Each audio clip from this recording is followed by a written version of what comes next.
Atos 9, verso 20, a palavra do Senhor diz assim: e logo pregava nas sinagogas a Jesus, afirmando que este é o Filho de Deus. Ora, todos os que o ouviam estavam atônitos e diziam: não é este o que exterminava em Jerusalém os que invocavam o nome de Jesus, e para aqui veio precisamente com o fim de os levar amarrados aos principais sacerdotes? Saulo, porém, mais e mais se fortalecia e confundia os judeus que moravam em Damasco, demonstrando que Jesus é o Cristo. Decorridos muitos dias, os judeus deliberaram entre si tirar-lhe a vida. Porém, o plano deles chegou ao conhecimento de Saulo. Dia e noite guardavam também as portas para o matarem. Mas os seus discípulos tomaram-no de noite e, colocando-o num cesto, desceram-no pela muralha. Tendo chegado a Jerusalém, procurou juntar-se com os discípulos. Todos, porém, o temiam, não acreditando que ele fosse discípulo. Mas Barnabé, tomando-o consigo, levou-o aos apóstolos e contou-lhes como ele vira o Senhor no caminho, e este lhe falara, e como em Damasco pregara ousadamente em nome de Jesus. Estava com eles em Jerusalém, entrando e saindo, pregando ousadamente em nome do Senhor. Falava e discutia com os helenistas, mas eles procuravam tirar-lhe a vida. Tendo, porém, isto chegado ao conhecimento dos irmãos, levaram-no até Cesareia e dali o enviaram para Tarso. A igreja, na verdade, tinha paz por toda a Judéia, Galiléia e Samaria, edificando-se e caminhando no temor do Senhor, e no conforto do Espírito Santo crescia em número. Passando Pedro por toda parte, desceu também aos santos que habitavam em Lida. Encontrou ali certo homem chamado Enéas, que havia 8 anos jazia de cama, pois era paralítico. Disse-lhe Pedro: Enéas, Jesus Cristo te cura, levanta-te e arruma o teu leito. Ele imediatamente se levantou. Viram todos os habitantes de Lida e Sarona, os quais se converteram ao Senhor. Havia em Jope uma discípula por nome Tabita, nome este que traduzido quer dizer Dorcas. Era ela notável pelas boas obras e esmolas que fazia. Ora, aconteceu naqueles dias que ela adoeceu e veio a morrer. E depois de a levarem, puseram-na no cenáculo. Como Lida era perto de Jope, ouvindo os discípulos que Pedro estava ali, enviaram-lhe 2 homens que lhe pedissem: não demores em vir ter conosco. Pedro atendeu e foi com eles. Tendo chegado, conduziram-no para o cenáculo, e todas as viúvas o cercaram, chorando e mostrando-lhe túnicas e vestidos que Dorca fizera enquanto estava com elas. Mas Pedro, tendo feito sair a todos, pondo-se de joelhos, orou, e voltando-se para o corpo, disse: Tabita, levanta-te. Ela abriu os olhos e, vendo a Pedro, sentou-se. Ele, dando-lhe a mão, levantou-a e, chamando os santos, especialmente as viúvas, apresentou-a viva. Isto se tornou conhecido por toda Jope, e muitos creram no Senhor. Pedro ficou em Jope muitos dias, em casa de um curtidor chamado Simão. Deus abençoe a sua palavra. O que você ouviu que chama a sua atenção na leitura desse texto de Atos, capítulo 9, do verso 20 ao 43?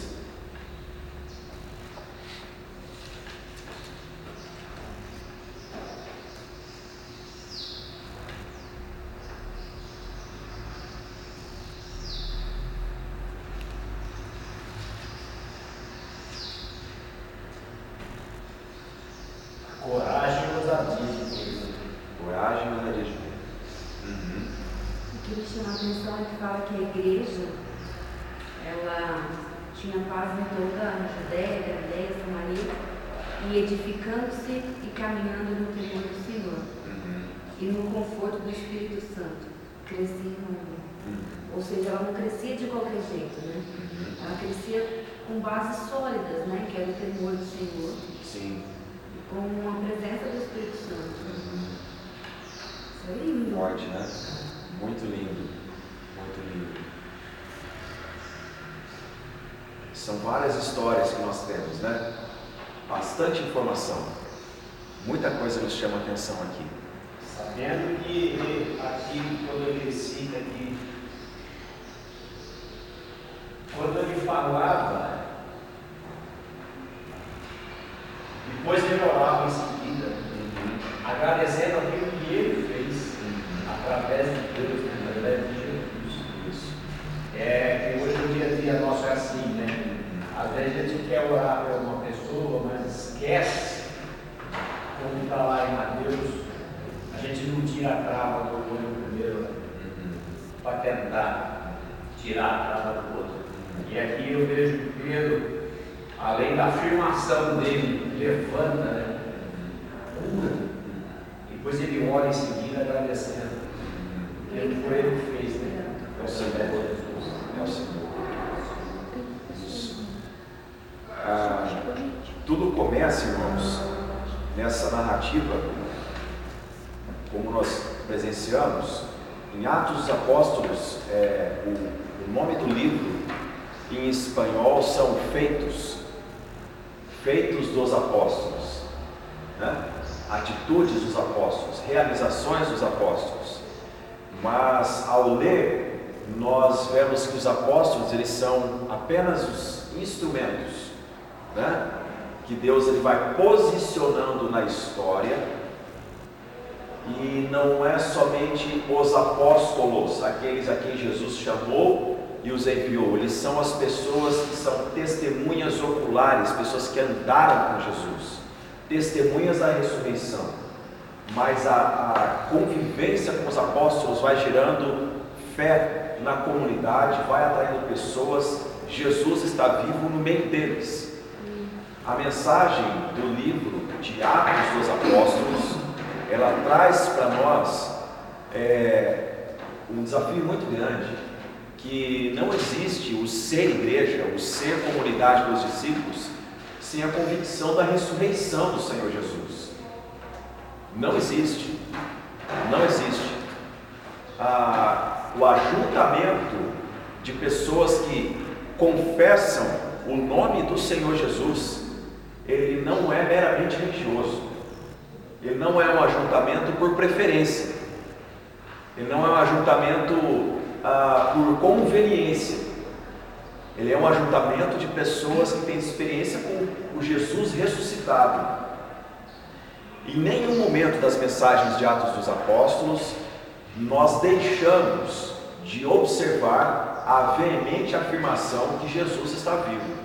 Jesus está no meio deles. E isso norteia todo o estudo de Atos dos Apóstolos. É inevitável nós lermos Atos dos Apóstolos, como o Aldemir mencionou, sem que a gente faça uma aplicação hoje, sem que a gente não traga isso para nós hoje e façamos uma equivalência de como que é a nossa disposição em seguir Jesus em comparação a essas pessoas, né? O texto que nós vamos meditar hoje, ele começa com a narrativa de como foi o início do apóstolo Paulo, né? Aqui ainda o nome mencionado é Saulo.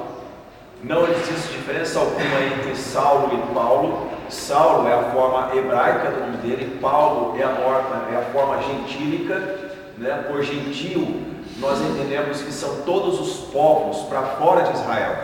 Todas as vezes que a palavra de Deus fala os gentios, são os povos de fora. E Saulo pregava nas sinagogas. O que eram as sinagogas? Para nós nos lembrarmos, eram as comunidades judaicas esparramadas por todo o mundo, por todo o Império Romano.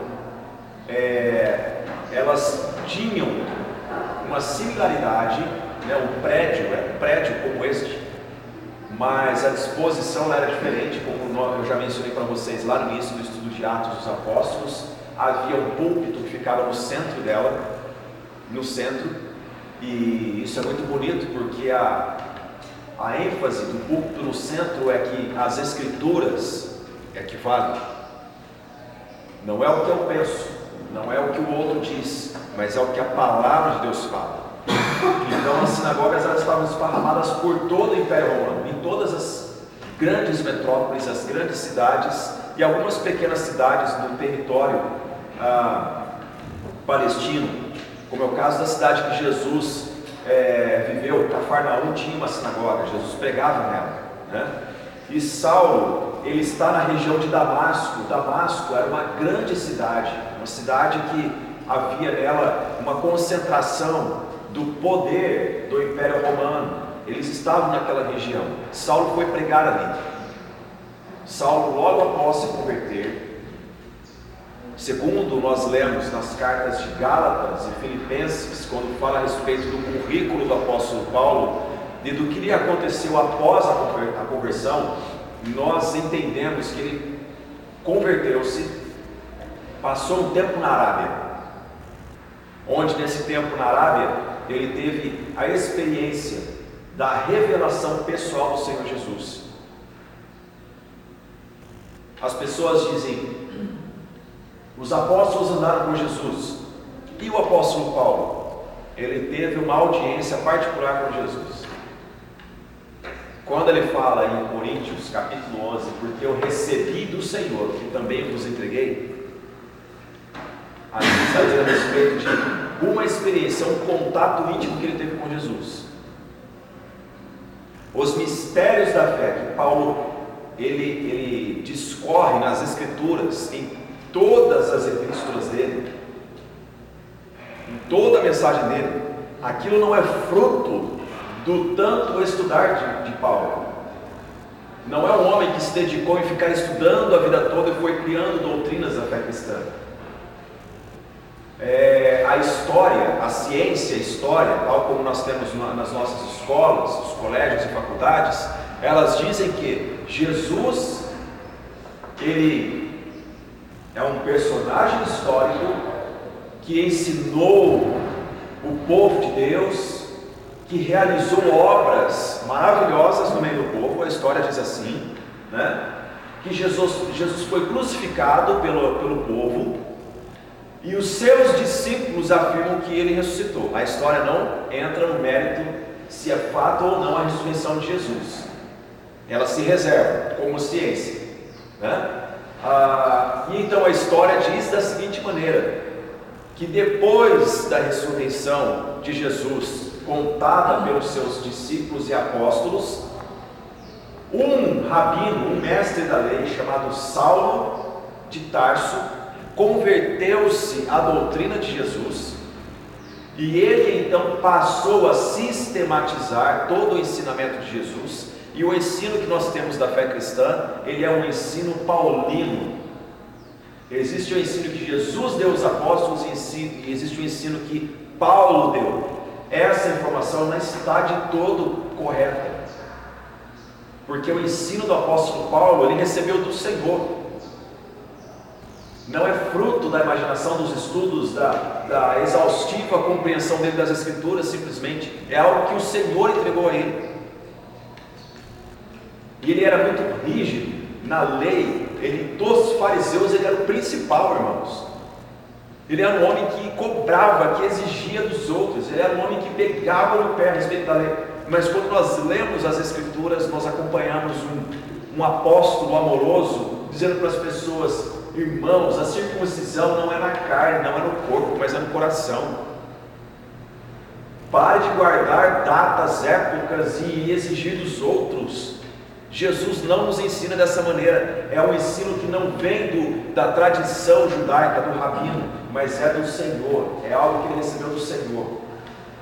Portanto, expondo dessa maneira, nós passamos a meditar o que tem entre o verso 20 e o verso 22.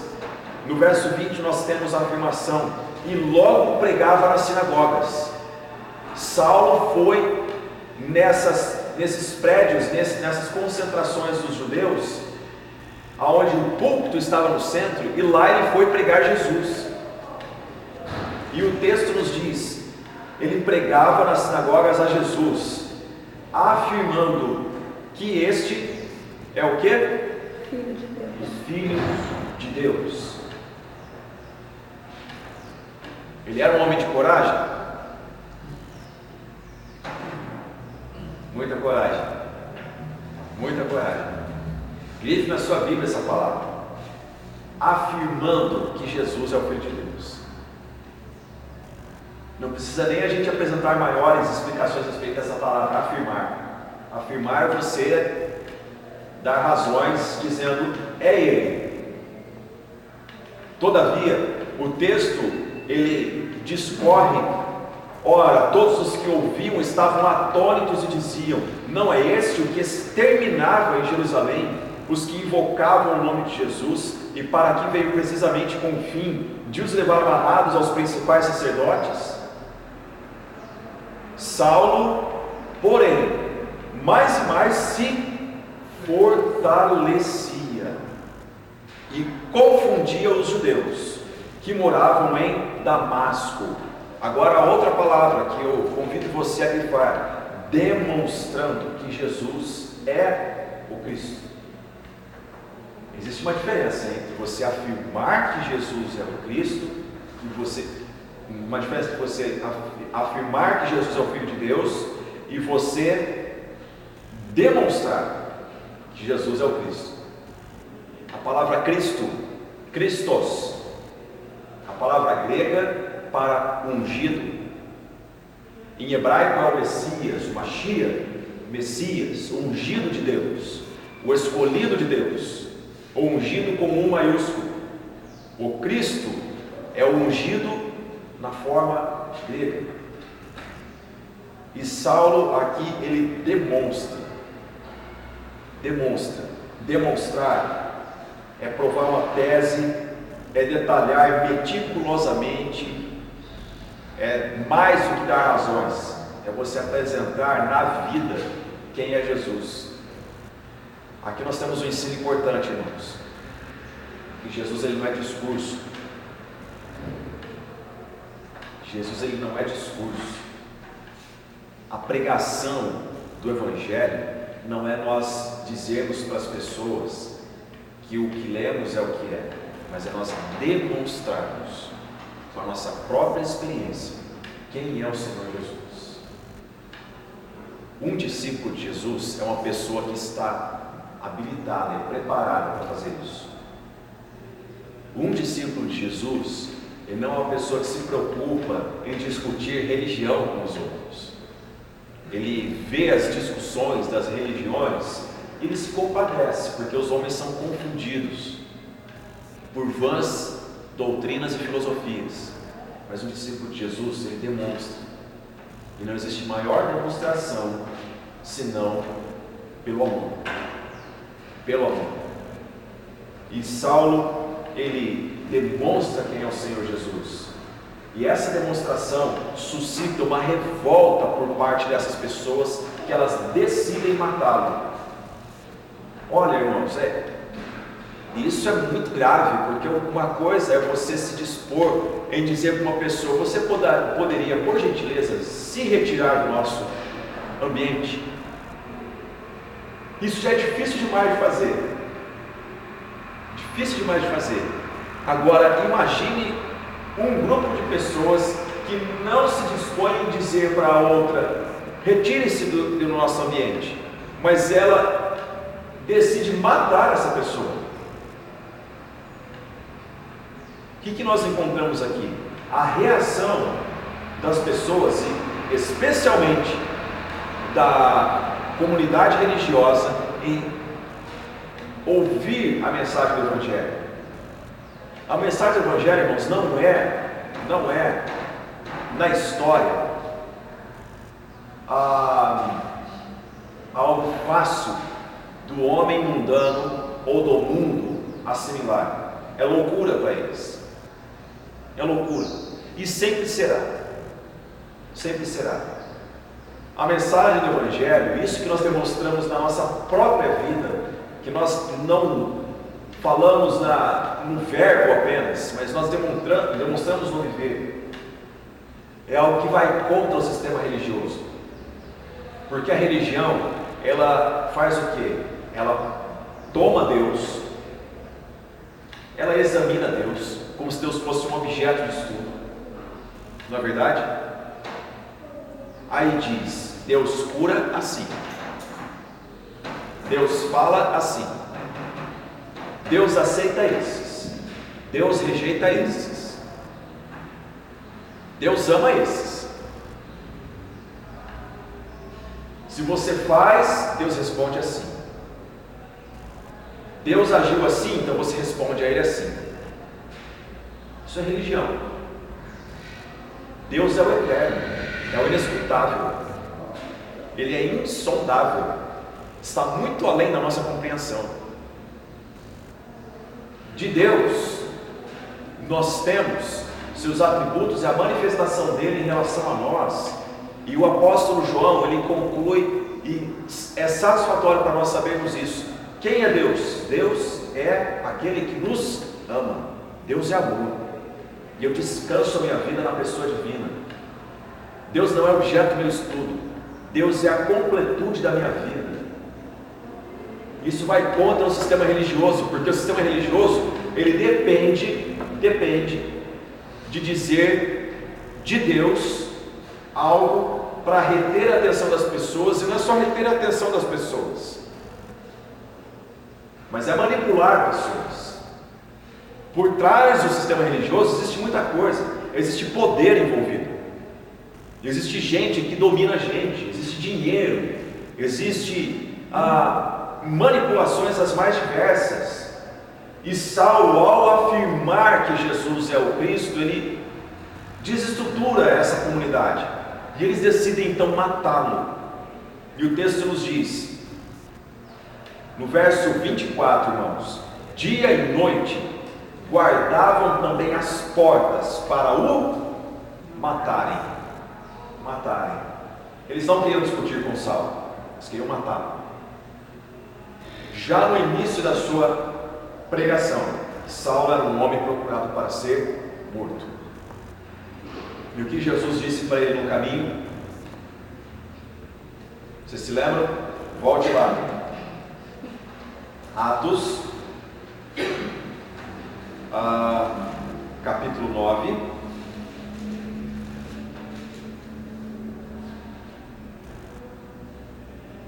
O Senhor Jesus aparece para ele a partir do versículo 3. Seguindo ele estrada fora, ao aproximar-se de Damasco, subitamente uma luz do céu brilhou ao seu redor. E caindo por terra, ouviu uma voz que lhe dizia: Saulo, Saulo, por que me persegues? Por que me persegues? E Saulo responde ao Senhor Jesus: quem és tu, Senhor? Ele se torna servo de quem lhe perseguiu.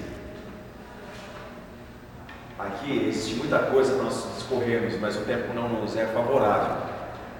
Mas que milagre é esse?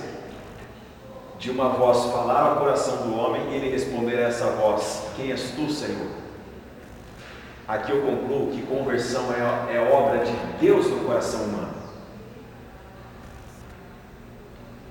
Se talvez fosse eu ou você, nós pensaremos que Saulo, o que ele precisaria era de entrar numa sala de aula e ouvir um grande mestre confrontando ele e desarticulando tudo o que ele aprendera na lei judaica. Não é? Não é assim que nós pensamos a respeito de evangelizar outrem. Nós imaginamos da seguinte maneira: essa pessoa gosta de ler, essa pessoa dá aos estudos, então bom seria se ela ouvisse outra pessoa que estuda bastante. Não é? Os caminhos de Deus são diferentes. Deus conhece o coração do homem, e Deus não leva Saulo de Tarso para uma sala de discussão para ele estudar, para ele ler algo que vai desarticular a inteligência dele. É no caminho, É no caminho a Damasco que Jesus aparece a ele. E se vocês se lembrarem dos escritos dos evangelhos, Mateus, Marcos, Lucas e João, a ênfase é essa, é que no caminho Jesus prega, no caminho Jesus cura, enquanto Jesus caminha, Ele opera, é no caminho, gente, é na simplicidade da caminhada, da vida, Jesus vai se revelando. E o que acontece com Saulo é a mesma coisa. No caminho o Senhor fala-lhe ao coração e ele responde: quem és tu, Senhor? Eu sou Jesus a quem tu persegues. E aqui nós vemos Saulo sendo perseguido. Se ele se torna servo deste a quem ele perseguia, a quem a religião perseguia, a quem o sistema religioso perseguia, não aconteceria com ele diferente. Ele sabia disso, ele seria perseguido. E a perseguição, ela não vem para afagar as pessoas, ela não vem para coagir. A perseguição, ela não chega para a pessoa dizendo assim: mude de cidade. A perseguição, ela vem dizendo o seguinte: você não é deste mundo e nós não queremos a sua existência no nosso reino. O mundo tratou Jesus assim, o mundo tratou os apóstolos assim, o mundo tratou os primeiros discípulos assim, o mundo trata a igreja do Senhor Jesus assim.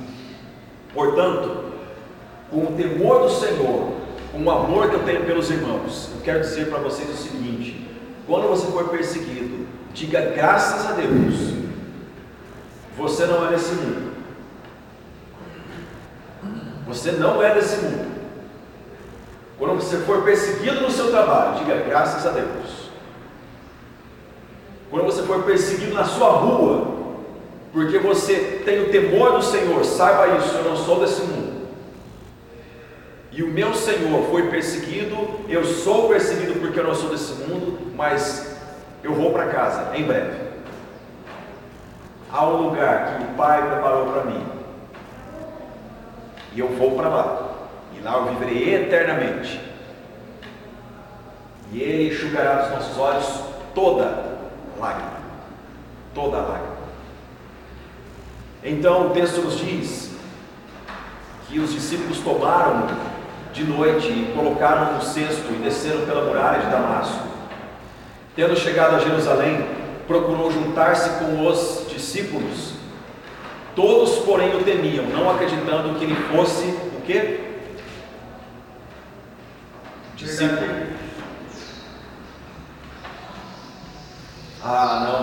Não os estranhos, né? Todos desconfiados: peraí, esse cara querendo nos matar. Ele é um penetra, é um filtrado, né, irmão Leandro? Ele está penetrando aqui para poder examinar quem é quem, saber onde cada um mora. Daqui a pouco ele vai pegar todo mundo. Fecha a porta para ele. Aí, é um espião. Eu fico imaginando Saulo se levantando e indo até uma casa ou um local de reunião dos discípulos, e ao chegar lá tem um grupo reunido, e ele tem que entrar com um turbante na cabeça, né? Disfarçando, porque de repente alguém fala: Saulo está aí. Até Ananias foi o primeiro dele. Até Ananias ficou. Ananias falou como o Senhor: Senhor, ele está perseguindo a gente. Tem uma carta, né? Ele tem uma carta para pegar todo mundo, ele tem autorização para prender todo mundo. E aqui Saulo entra nessa reunião, e eu imagino, as escrituras não nos diz, tá? Mas isso aqui é a imaginação do pastor. Provavelmente alguém chegou lá e disse: o senhor poderia nos acompanhar? Não, eu sou irmão de vocês. A gente sabe. Começa a haver uma resistência à presença de Saulo no meio dos discípulos. Mas olha o que o texto diz: mas quem? Barnabé. Você se lembra de Barnabé? O que você se lembra de Barnabé? Que nós estudamos alguns domingos atrás. Qual era o apelido de Barnabé?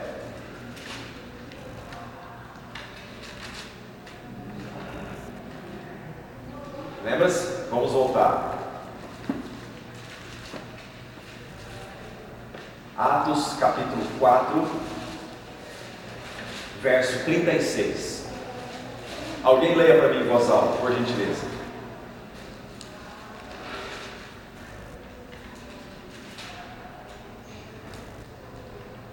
Então José, um levita natural de Chipre, a quem os apóstolos deram o sobrenome de Barnabé, que significa filho da consolação. Filho da consolação. Filho da consolação. Esse é um dos personagens encantadores no livro de Atos dos Apóstolos, irmãos. E quando chegar no céu, eu quero sentar debaixo de uma árvore e conversar demoradamente com esse cara aqui. Ele me encanta. Filho da consolação. Olha, para uma pessoa receber esse apelido, ele é especial demais no seu trato com os demais. Filho da consolação. Consolação é uma palavra grega que nós precisamos chamar para perto de Deus. Eu só chamo para perto de Deus porque eu estou com Deus, porque eu amo a Deus, porque eu caminho com Deus, porque eu convivo com Deus. Consolar é isso, gente. Consolar não é a gente ficar falando para o outro. Consolar, a gente consola com a vida. Atitudes, né, irmão Leandro? Você já esteve num ambiente de luto, aonde tem pessoas achando que pelo muito falar ela vai consolar o outro? Eu vivencio isso frequentemente. A gente chega a um ambiente de luto e as pessoas estão falando para as pessoas que estão sofrendo. Consolo não é o falar. O silêncio às vezes é melhor, irmã Leonina. Às vezes a gente está ali, o outro sente consolo, a atitude. O depois do sepultar é o momento mais difícil para a família. Uma visita, a presença, a caminhada junto, está tudo bem? Está precisando de alguma coisa? Como você está hoje? Amanhecer, ir lá, tomar um cafezinho com essa pessoa, são atitudes de consolo. Esse homem, ele recebe esse nome, José é o nome dele. Ele é da tribo de Levi. Ele é natural da ilha de Chipre, uma ilha que ficava a léguas marítimas da costa de Israel. A ilha de Chipre, irmãos, é a mesma ilha que lá atrás ela fez com que pessoas migrassem para a costa de Israel, e nós conhecemos as pessoas por filisteus. Esse homem tinha de tudo para ter misturado o seu comportamento. A ilha de Chipre é uma ilha dada à filosofia daqueles tempos, mas ele é conhecido não pelo falar, pelo discutir, mas pelo consolo que emana dele. Consolar, chamar para perto do Senhor. E a presença dele na vida de Saulo é importantíssima. Não tem como nós estudarmos a vida de Saulo, a vida do apóstolo Paulo, sem a pessoa de Barnabé. Sabe o que nós estamos vendo até aqui? É que o Senhor apareceu a Saulo, ele chamou o Senhor Jesus de Senhor, ele foi pregar na sinagoga, mas entre o aparecimento do Senhor a ele no caminho e ele ser enviado aos gentios, existe um espaço de tempo. Ele era bom pregador, o Senhor fazia sinais, prodígios e maravilhas, mas ele não foi diretamente ao campo missionário, porque o Senhor estava forjando ele. Após o encontro dele com Jesus, um homem que foi até ele chamava-se Ananias. Ele entrou na comunidade dos discípulos. Aqui então nós vemos ele voltando a Jerusalém e procurando a quem? Os discípulos. E temos uma pessoa chamada Barnabé, que toma-o consigo.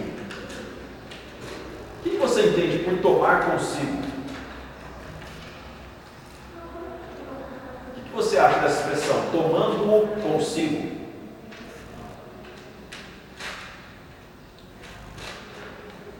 Fala, Diogo. Andando junto. Chamando para andar junto. Amparou ele. Amparou. Falaram, fortalecendo. Com certeza ele falaram um monte de coisa ali para ele. Exatamente. Né? Barnabé, tomando-o consigo, levou-o aos apóstolos e contou-lhes como ele vira o Senhor no caminho. Aqui quem está falando, irmãos? É Barnabé. Intercedeu. Exatamente. É Barnabé que toma Saulo, leva aos apóstolos e fala aos apóstolos o que aconteceu a Saulo no caminho. Eu sei que Deus está falando no seu coração muita coisa. E que este lhe falara e como em Damasco pregara ousadamente em nome de Jesus. Barnabé fala por Saulo aos apóstolos. Barnabé intercede por Saulo. Barnabé introduz Saulo na comunidade dos apóstolos. Estava com eles em Jerusalém, entrando e saindo, pregando ousadamente em nome do Senhor. Falava e discutia com os helenistas. Helenistas eram os gregos, os judeus gregos, mas eles procuravam tirar-lhe a vida. Tendo, porém, isto chegado ao conhecimento dos irmãos, levaram-no até Cesareia e dali o enviaram para Tarso. Talvez Saulo pensou: esse é o meu lugar, porque aqui estão os principais, os estudiosos, os intelectuais da religião, e Deus me trouxe para cá para eu discutir e desarticular a religião deles. Realmente, isso aconteceu, porque quiseram matá-lo. Só que Jesus atua, irmãos, na igreja, e a comunidade dos discípulos se reúne, tomam Saulo, que não era uma pessoa fácil de ser tomada, e o enviam para Cesareia e depois para Tarso. Tarso é na Turquia. Ele teve que voltar para casa. Que coisa difícil, né? E totalmente uma visão, uma atitude totalmente diferente. Olha que coisa. Os planos do Senhor para Saulo. Pronto. Conheço Jesus. Jesus me chamou. Estou pregando como ninguém. Tem gente querendo me matar, mas eu tenho coragem. Eu vou para a rua. E o Senhor diz: não, você vai para casa. Vai para casa. E então, após Lucas dizer que Saulo foi enviado para Tarso, para casa, no verso 31, nós temos essa informação que a Tati ela elencou aqui. A igreja, na verdade, tinha paz por toda a Judéia, Galileia e Samaria, edificando-se e caminhando no temor do Senhor, e no conforto do Espírito Santo crescia em número. Aí a gente pensa, mas ali atrás nós estávamos dizendo que estava acontecendo perseguição. A perseguição não parou, irmãos. A igreja estava vivendo em paz. A igreja estava vivendo dias de bonança, crescia em número, mas a perseguição continuava. E a palavra de Deus ela vai nos ensinar isso, que a perseguição, Deus permitiu a perseguição vir sobre a vida da igreja, porque a perseguição foi um instrumento de Deus para a propagação do Evangelho no mundo. Não tem como nós examinarmos a história da igreja de Jesus sem esse elemento, perseguição. Um missionário que viveu no século XIX. Seu nome foi Hudson Taylor. Pregou na China. Ele era inglês. E é interessante as imagens que se tem dele, porque aquele momento do mundo que a fotografia estava começando, fotos preto e branco, aquelas roupas características, ele com aquela fisionomia europeia, mas de repente aparece a fisionomia dele com uma barba comprida, um cabelo de trancinha, um chapeuzinho chinês, alguma coisa assim, e uma vestimenta chinesa. Ele se infiltrou na comunidade chinesa como missionário. Não existe missões sem isso, sem esse elemento de você se envolver com a cultura do povo. Mas isso não evitou que Hudson Taylor fosse perseguido, ameaçado de morte. E um avivamento varreu a Índia por causa do ministério desse homem. E ele disse algo interessante. Ele falou que sem a perseguição a alma cai num sono. Sem a perseguição a alma cai num sono. E uma alma confortável, ela não se inclina a Deus em oração. Agora vocês imaginam o quanto esse povo orava, porque a perseguição ela era intensa, e crescia em número. Por que muitas vezes as pessoas questionam, por que a igreja não cresce, não é? Por que tanto trabalho e a igreja não cresce? Às vezes, irmãos, a igreja ela se permite ser secularizada. O que é ser secularizada? É permitir que influências de fora penetrem dentro dela. As aspirações mundanas tomam conta da intenção da igreja. A igreja não é um ambiente para que os discípulos pensem, vamos ter propriedades, vamos ter grandes propriedades, vamos impactar a cidade pela propriedade que nós possuímos. Isso não faz parte da igreja, isso é secularização, isso é mundanismo. Vamos ter uma frota de carros, eu falo do que eu ouço. Vamos fazer shows da cidade os melhores. É secularização.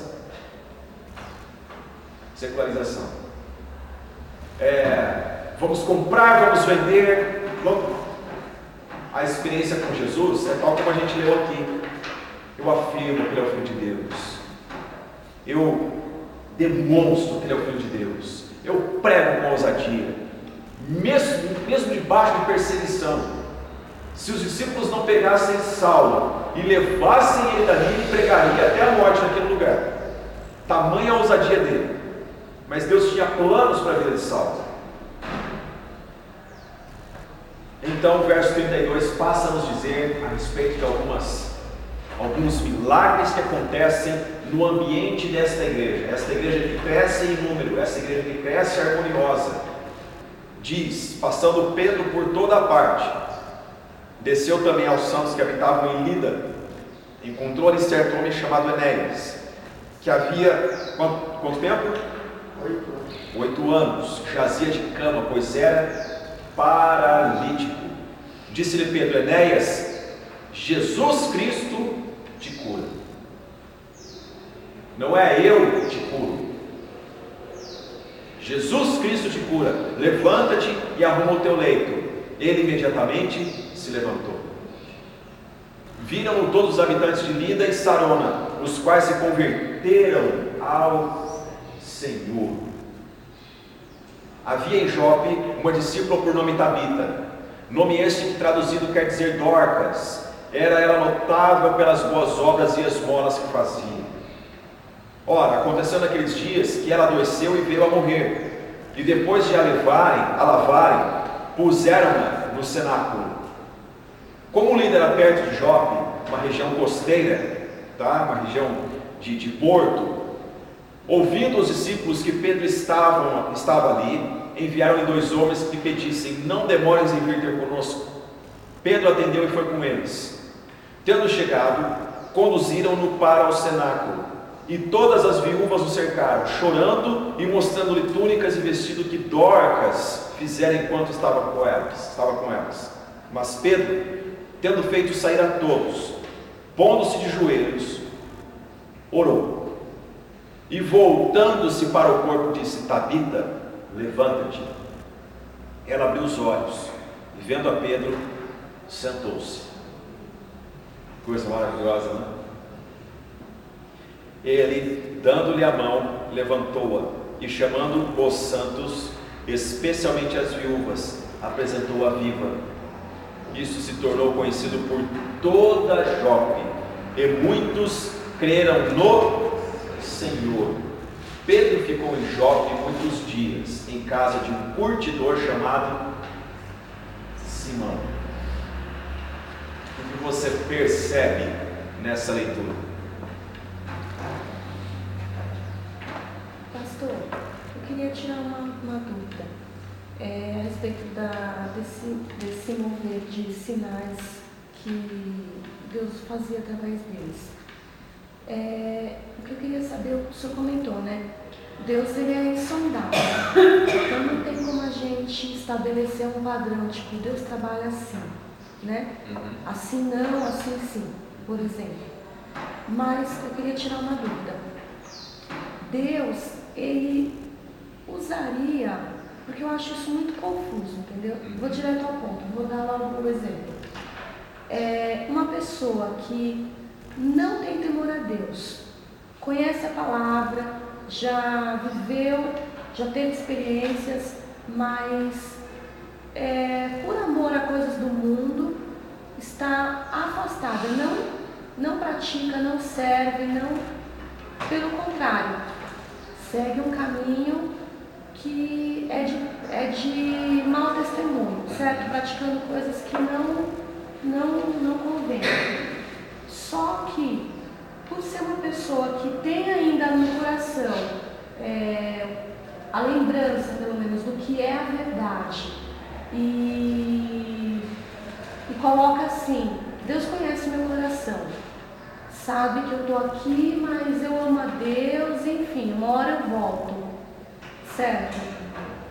Pode essa pessoa ter visões, sonhos, revelações e atuar prodígios e maravilhas?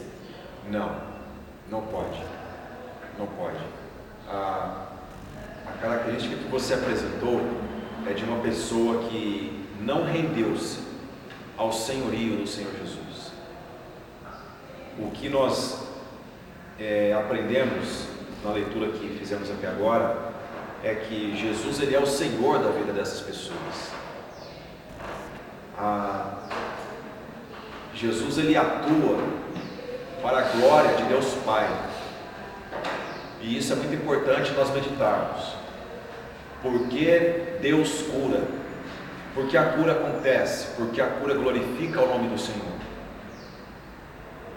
e a não cura também glorifica o nome do Senhor, porque o plano do Senhor é que vivamos eternamente.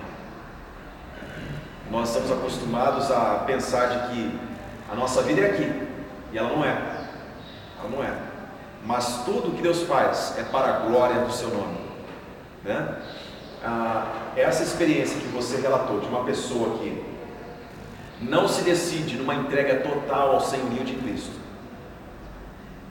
é porque ela reluta, ela ainda tem reservas, existe alguma coisa que não agrada a Cristo, que ela nutre ainda no seu viver, e se ela se decidir por Jesus completamente, ela vai ter que se abdicar disso. Então ela se apega a isso aqui. Uma hora eu me entrego totalmente, mas essa hora não é agora.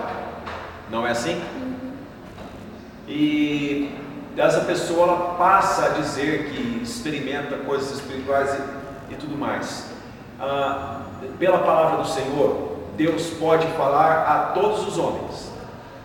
E Deus fala audivelmente, Deus fala em sonhos, Deus fala na consciência. Sim, Deus comunica a todos os homens.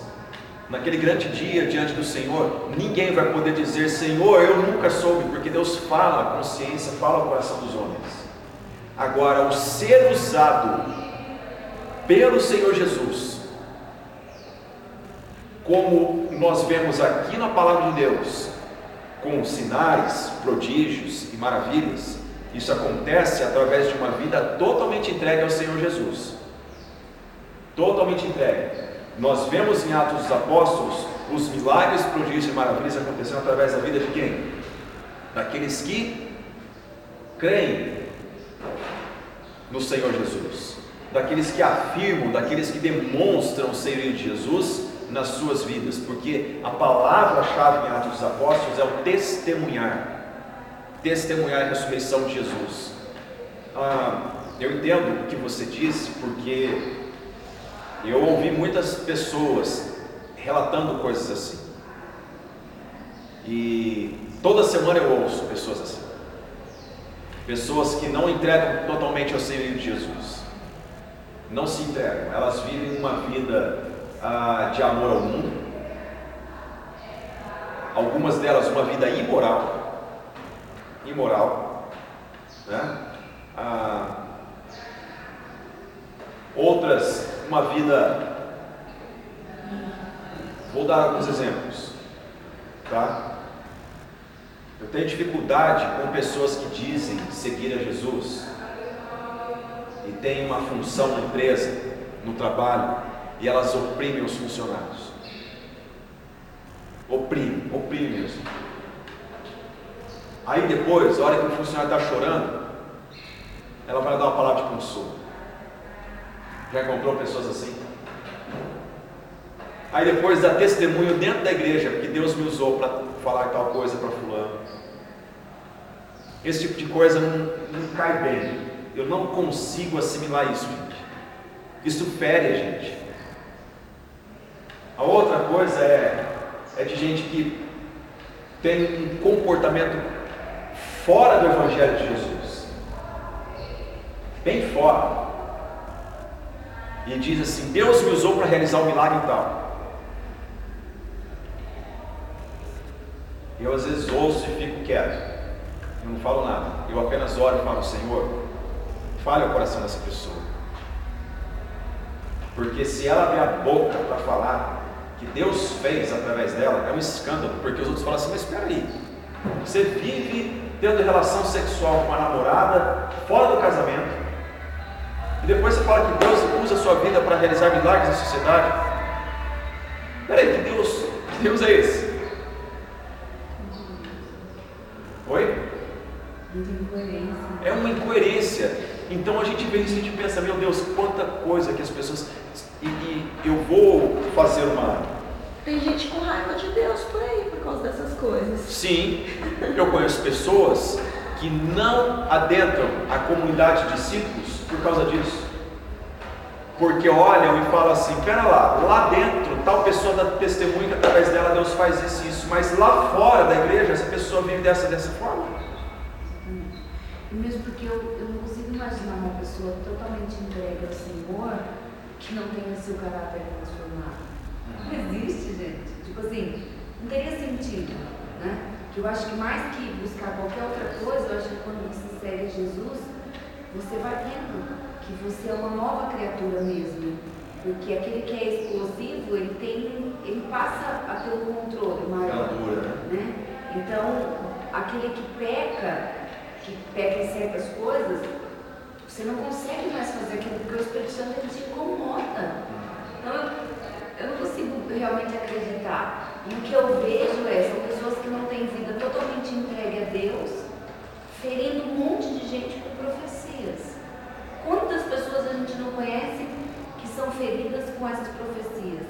E às vezes você vai num lugar, a pessoa te fala alguma coisa baseado às vezes no emocional, baseado naquilo que ela acredita ser, e aí você se questiona: nossa, mas você sabe a vida da pessoa, e você fala: nossa, por que Deus fala com ele não comigo? Quer dizer, não tem muito sentido, né? Porque você está na busca, né? Você está ali buscando as coisas de Deus mesmo. Que Deus falaria com aquele que não tem compromisso com ele, não falaria com aquele que tem? Acho que não, sabe? Eu acho que seria injusto até. Sei que para Deus isso não... Deus não vê assim, mas eu acho que seria totalmente injusto, porque você está está buscando, né? E o outro não tem compromisso com Deus. Ele zomba, na verdade, porque se eu conheço, como você falou, se a pessoa um dia conheceu e hoje ela decide pecar, nossa, é pior ainda, né? Porque eu decido mesmo. Eu conheço a Deus, mas eu não quero isso agora. Isso aqui está melhor para mim. Eu acho que não. A diferença da presença do Espírito Santo na vida da igreja e o que as pessoas, as religiões, elas preconizam é justamente isso. É que a fé no Senhor Jesus, ela faz o homem íntegro. A palavra íntegro é o mesmo que inteiro. Ele não é duas coisas, ele é inteiro. Ele não tem um comportamento que na comunidade dos discípulos ele age de acordo com o Senhor. Aí lá fora ele vai agir de conveniência. A integridade é a marca do discípulo de Jesus. Seja o teu sim, sim, o teu não, não. O que passar disso vem do maligno, né? E o Espírito de Deus ele flui de modo a glorificar a Deus Pai, mostrando a atuação de Deus no coração humano. Porque como que alguém pode dar, esse o questionamento que as pessoas têm em relação aos curandeiros no Brasil. Na nossa cultura afro-ameríndia, né, nós temos pessoas na sociedade, búzios, tarô, pais de santo, né, médiums e tantas coisas, e elas vão lá e fazem consulta com essas pessoas. Uma pessoa disse para mim que ela teve um primeiro insight assim de que alguma coisa estava errada com ela quando ela estava no meio de um casebre, afastado, no meio do mato, no deserto, fazendo consulta com uma feiticeira, vivendo uma vida miserável, parecia um bicho, pedindo para que essa pessoa comprasse animais, oferecesse sacrifícios a entidades malignas, a bebidas e tudo mais, comprasse tudo isso, para que ela obtivesse sucesso financeiro. Então ela, olhando para essa feiticeira, ela pensou: mas espera aí, se ela sabe de tudo isso, se fazendo isso aqui eu vou obter, por que ela não faz para ela? Por que ela não faz para ela? E ali então essa pessoa, ela rendeu-se à graça do Senhor, e ela procurou de verdade o Senhor Jesus. A mesma coisa, a mesma manobra acontece por uma pessoa mundana que ouve uma pessoa que não tem testemunho em si mesmo de uma transformação de vida, que diz que Deus fala, que Deus realiza milagres através dela. Porque essa pessoa, imagine só, a pessoa ela tem uma vida desregrada e ela conta que Deus utiliza a vida dela para realizar milagres no dia de hoje. Aí o outro pensa assim: mas espera aí, Deus usa ele para fazer o paralítico andar, mas esse cara vive dando pernada no outro financeiramente. Será que Deus também não tem um pouquinho de unção para fazer assim: meu filho, melhora a tua vida? Não é verdade? O seguir Jesus, ele tira tudo isso da religiosidade, porque a religião ela se alimenta disso, de quem faz. Agora a fé em Jesus é como nós vimos aqui o apóstolo Pedro falando: Jesus te cura. Jesus te cura. Voltando no que ela estava falando, né? Tem uma pessoa que até parente e ela é pastora e uma pessoa de pavio curto que não tem, briga por tudo, sai de não falar do filho dela, ela já vai barraqueira, e vai orar, começa a orar, já começa a falar em língua. Isso que eu não entendo. Vou falar um pouquinho para a irmã. Primeiro, a experiência de seguir Jesus, de ser uma pessoa nascida do alto, né? De ter a vida transformada, ela evidencia nos relacionamentos que Jesus é Senhor do viver. Tal pessoa, ela vai cuidar de não ferir os outros, de não ser explosiva. A temperança é a marca do discípulo de Jesus. É a marca. A temperança é a marca de uma pessoa que tem o fruto do Espírito em si mesmo, né? Em segundo lugar, o apóstolo Paulo escreve a Timóteo, né, dizendo a respeito de como ele, Timóteo, como bispo, deveria conferir autoridade no ambiente da igreja a pastores. Ele fala: examine bem a vida dessa pessoa. Ele tem que ser marido de uma só mulher. Ele não pode ser dado ao vinho. Os seus filhos têm que dar evidência de quem ele é. Ele não pode ser iracundo. O que é uma pessoa iracunda? Uma pessoa dada a ira, pessoa nervosa. Não, isso não faz parte do caráter pastoral. Há pastores, irmã, que precisam se alinhar com a palavra do Senhor. Eu estou falando aqui, ministrando a partir da palavra de Deus. Não conheço ninguém. E o falar em línguas tornou-se para muitas pessoas um elemento de dizer para os outros: veja como eu sou espiritual. E como o irmão disse, existe muito falar em línguas aprendido. Porque se é uma atuação do Espírito, em primeiro lugar, essa pessoa saberá que o falar em línguas é um dom que Deus dá para edificação pessoal. Porque todos os demais dons são dados pelo Espírito à igreja para a edificação coletiva. Eu penso no outro, não em mim. E falar em línguas, ele começa na minha intimidade. Eu e o Senhor. Então eu falo assim para instruir os irmãos, porque nós experimentamos isso semanalmente, não é? E no mundo hoje, nomear pastores, uma coisa que brota, né? Igual o cogumelo na chuva. Choveu, você fala: nossa, nada pareceu isso aqui. Brotou, né? Segundo lugar, as pessoas elas tratam o Espírito Santo como produto de si mesmo. Vou falar línguas, vou dar uma revelação, vou dar uma profecia. Não é assim. E o ser pastor é algo que hoje em dia as pessoas perderam o temor de dizer: fui chamado para o ministério pastoral, depois de oração, depois de jejum, depois de uma caminhada com Deus. Ser pastor é uma questão de privilégio, isso não é, né? Então, pastor, essa pessoa falou para mim um dia: mas lá na sua igreja não cai quando ora, né? Graças a Deus. E eu falei: para tirar o demônio não cai. Eu falei: mas lá ele nem é permitido entrar, ele fica lá para fora. Essa é boa. Mas hoje o pessoal acha que pastor, eu encaixo em 3 grupos. Primeiro é o estudo, é a teoria, a prática, e ele tem que ter o dom.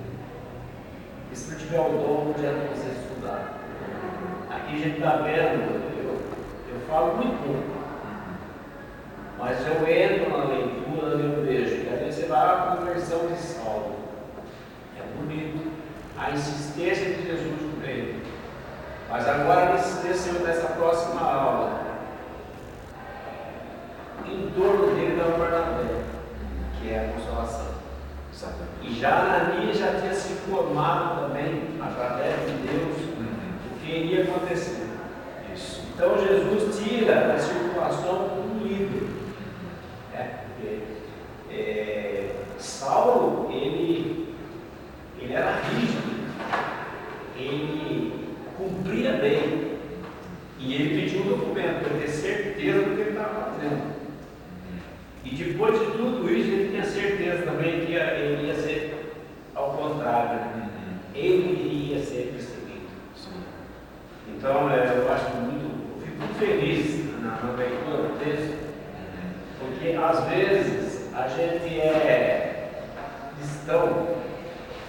e tenta ser sozinho. Sabe? Eu acho que, igual a reunião dos homens que nós fazemos, nós somos um grupo e a gente está sempre falando a mesma língua, procurando estar sempre unido. E esse texto influencia mais ainda a gente manter mais unido, certo? Porque sozinho nós não vamos conseguir. Assim, igual a irmã falou, eu não posso ser aquela pessoa aqui na igreja e viver lá fora outra coisa. Ontem mesmo, antes do ônibus sair daqui, nós estávamos conversando. Aí surgiu um assunto de dúvida, desconfiança, sabe? Cisma, como diz os antigos. Aí o irmão Carlos falou, até a Ananias ficou desconfiado. Eu vou tirar a escama do olho dele e a reação dele, sabe? Então eu acho que nós temos que viver não só sozinho, sabe? Viver a vida cristã, seguir Jesus, mas seguir em companhia, junto. Sim. Sabe? Sempre pensando no próximo, como a Melita falou. É pastora, na verdade, mas não vive lá fora o que ela deveria ser. Sim. O que a gente presencia na vida de Saulo é algo que nós precisamos trazer de volta à nossa vida. Porque Saulo, ao encontrar-se com o Senhor Jesus, o Senhor prepara alguém para discipulá-lo. Essa pessoa foi Barnabé, filho da consolação, um homem de consolo. Saulo teve um pai espiritual. Saulo teve um amigo com o qual ele compartilhava a sua fé, a perseguição e a pregação do Evangelho. Esse amigo foi Silas. E Saulo teve um discípulo. Ele fez um discípulo. O nome dele era Timóteo. Então, deixa eu ver aqui como eu faço com o dedo. Pronto. Essa tríplice, né? Barnabé caminhou como um pai com Saulo. Silas caminhou como um irmão. Timóteo caminhou como um filho. Tem algumas tríplices que nós precisamos trazer de volta à nossa vida diária. Não existe vida com o Senhor Jesus sem a oração, sem a palavra e sem a comunhão. Quando eu oro, eu sou levado a meditar na palavra. Meditar, irmãos, não é ler correndo, é meditar. Não adianta nada você ler a Bíblia toda e não ter em prática um texto sequer. Medite na palavra. Medite na palavra. Eu oro, o Espírito me leva a ler a palavra. Eu medito na palavra, o Espírito me leva a orar. É Deus que me leva a isso. Quando eu oro, eu tenho vontade de estar com meus irmãos. Quando eu medito na palavra, eu tenho vontade de estar com meus irmãos. Quando eu estou em comunhão com os meus irmãos, eu quero ler a palavra com eles, eu quero orar com eles. Oração, palavra e comunhão. Se você tirar um destes pilares, a casa cai. Da mesma forma eu preciso ser discipulado por alguém. Eu preciso caminhar com um discípulo. E eu preciso discipular alguém. Um cristão, um discípulo de Jesus, que deixa essa tríplice também, ele vai sofrer. Porque a vida com Jesus, ela faz isso. Você recebe o ensino do Senhor de alguém. Você compartilha com o outro. Você ensina outro. Você ensina outro. Invista na vida de alguém. Tenha comunhão com o outro. Receba o ensino de outro. Você tem um pastor sobre você. Esse pastor ele não manda na tua vida. Tá? A figura do pastor não é isso. O pastor ele te instrui no temor do Senhor. Te ensina a palavra do Senhor. Te leva a ter experiência na caminhada com Jesus. caminha junto com você, mas isso vai te levar aqui a ter comunhão com outrem na comunidade dos discípulos. E essa relação vai fazer você influenciar outra pessoa também. Aí eu pergunto, você tem uma pessoa a qual você influencia? Você tem um Timóteo? Você tem um Silas? Você tem um Barnabé? Eu vejo na internet movimentações, as pessoas se manifestando contra o estar na igreja, né? Toda igreja tem problema, porque eu vou lá, essas conversas que a gente vê por aí. Como também, ninguém tem autoridade espiritual sobre a minha vida, eu mando em mim mesmo. Realmente, o mandar não faz parte da relação pastor-ovelha, tá? Não caia nessa. Mas quando nós lemos a palavra do Senhor, nós observamos essas coisas, que a vida, a caminhada com Jesus, a comunidade dos discípulos, ela faz isso. Eu tenho prazer em ser ministrado, em ser ensinado. O pastor Davi tem pastor, e sempre terá. O dia que eu aparecer aqui e falar assim, estou num patamar que não preciso mais, não me ouça. Não me ouça. Pastor Davi tem pastor. Sou pastoreado. Compartilho com amigos e colegas pastores. E produzo discípulos do Senhor Jesus. Faça o mesmo. Em nome de Jesus. Vamos levantar. Vamos orar.